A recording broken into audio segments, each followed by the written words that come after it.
Hey,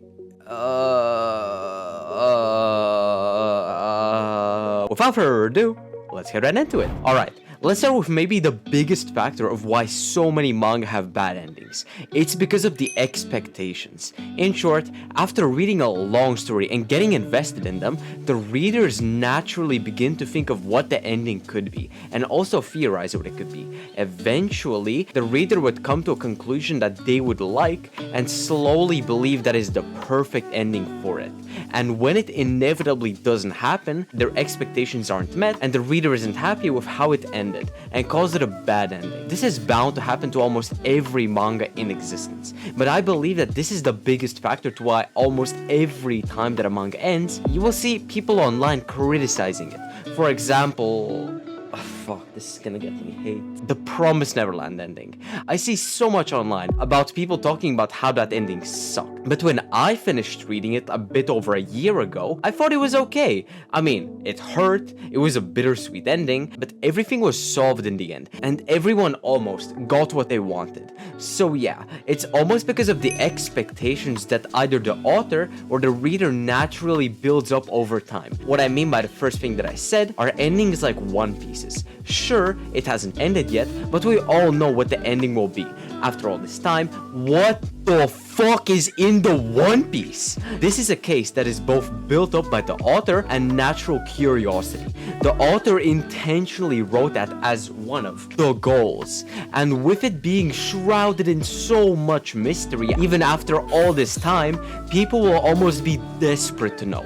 It is kind of like the old JoJo's movie. It was apparently so bad that during the first premiere of the movie, everyone left the theater, and it was never even released as a DVD, so it is a lost media. The fact that it is a lost media and no one can watch it makes it so much more appealing, and there is a dedicated Discord server with people actively searching for any scraps online for even a single second of the lost movie that hadn't been found yet. What I mean is that when something isn't readily accessible, it makes it so much more desirable. So back to One Piece, with all the mystery about what the ending is and could be, it leaves a lot of room for speculation, which makes the expectations grow out of control. And not going to lie, I think the ending will be seen as bad no matter what it is, because of the pure, almost insanely huge hype around it. And no matter what it is, it will be a disappointment to the vast majority. But sometimes the ending really is just bad. Spoilers for the Attack on Titan and Domestic Girlfriend endings. So if you are reading or want to read them, skip to this timestamp that you see on screen now.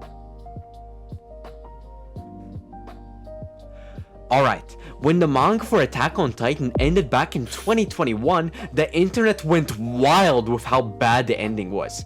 And miraculously, I managed to not get spoiled, even with my feed back then being filled with Attack on Titan content. And I think this created a really interesting adverse effect, which I haven't seen for any other manga, because almost everyone who was keeping up to date with the anime and not the manga knew the ending was terrible, so they already expected the worst. And when it came, they had their expectations so low that the ending seemed just fine. I mean, for me, I definitely didn't like it, but from what I heard online, it was terrible beyond what any words could ever describe. I'm exaggerating, but you get what I mean, right? For me, the ending was just very weird, but don't get me wrong, in hindsight, the ending was actually really bad, especially Armin's and Eren's talk.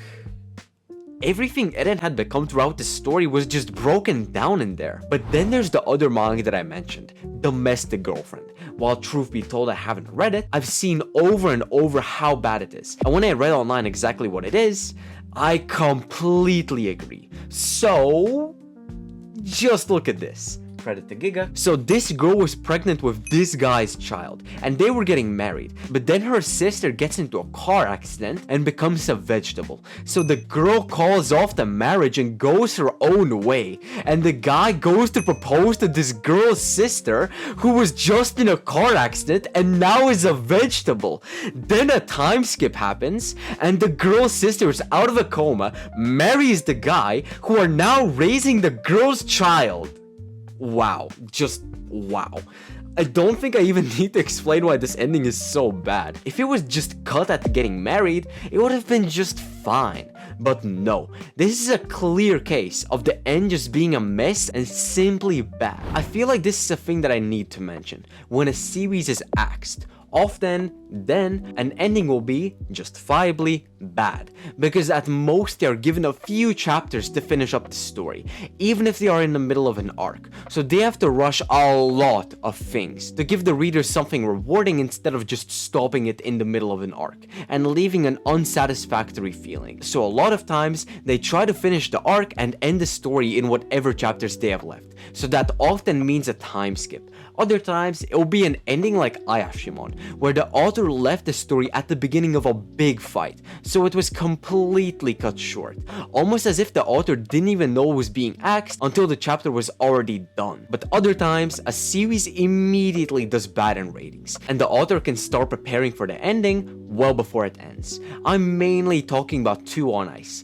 a manga which began in the same batch as Kaogurabachi and Mama Yuyu. It quite quickly had very bad ratings, but it still ran for 28 chapters, so the mangaka seemingly very quickly realized it would be axed and started easing the story to the end, letting it end kind of satisfyingly to the readers. So what I wanted to say in this segment is that often for axed series, it's almost understandable why they have bad or at least very rushed endings. It's because they are told a maximum of only a few chapters beforehand that it has to end. It's also possible that the mangaka is tired of the series and wants to move on to their next work, or because of health issues. For manga like Jujutsu Kaisen, I remember at one point people were often talking about how it felt like Gege just wanted Jujutsu Kaisen to end so they can make their next work, which I can both kind of agree to and disagree to. Like, the final fight was dragged out so much. Like, there was even almost this circle of events that people began to catch on to, where a new challenger appeared. They showed very impressive abilities, were suddenly defeated, and a new challenger came to defeat the opponent. I really tried not to spoil. And that loop happened like 6 times at least. Though I believe that if not the first challenger beat them, then the third and fourth had the next best chance too. And after that, Gege took almost every single character in the series to fight, and almost all of them died. It got boring real fast and rushed that after the battle ended, the story ended, I'm pretty sure, in the next chapter. So we basically didn't get to see at all what happened after the main events of the story. That was kind of unrewarding. But mangaka that had to rush because of health issues is a different topic entirely. Manga like Bleach and Shaman King are infamous for this. And after finishing Bleach, I totally agree. Pretty much where the newest 1000-Year Blood War anime season left off is where the pacing shot up to 10, with all these cool concepts being introduced, but out of nowhere. So while I thought as ideas they were amazing, I did not like how they were introduced. And of course, as Kubo said later, it was because of health issues that he had to rush the story so much. But now that he is in seemingly much better health and is involved in the anime making process, I have high hopes for the anime, because I believe without the rush, it could become absolute peak. And for Shaman King, the mangaka later went back and fixed the ending, or more accurately, he added to the very cut-off ending, with I'm pretty sure 3 volumes of pure content in the English omnibuses. I don't know if they were printed in any other languages, but I do know that it is in English. So often the original ending is bad because of health issues or burnout. This will be a short segment, but I feel that I have to talk about this. When a reader says a manga had a bad ending, it could very well just mean that it was unrewarding. For example, let's say Naruto. From the very first chapter, he wanted to become the Hokage, but we didn't even see him becoming the Hokage. The last chapter is literally a time skip, and the salvation for reading the story is skipped. Where Naruto is married, is the Hokage, and has children, which became its own separate manga. But the actual events in the original manga is just skipped. I wouldn't call this a bad ending, but just unrewarding. Do you get what I mean? Alright, the final thing for me to talk about. Will this ever end? In short, no. To explain, as long as people wonder what the ending to a story could be, expectations will always not be met. Sure, there are widely agreed upon good endings, but I'm talking about all the manga that are quickly labeled as bad endings. And this is especially the case if the mangaka leans into this and makes huge expectations for the ending. The biggest example is One Piece. We all know that when the ending is finally reached, every single person who has ever heard the name One Piece will know how it ends. And even more than this, even if it is objectively a good ending, I am pretty confident that a lot of people will still call it a bad ending. If I had to say how to minimize this, even if just a little bit, trust the mangaka.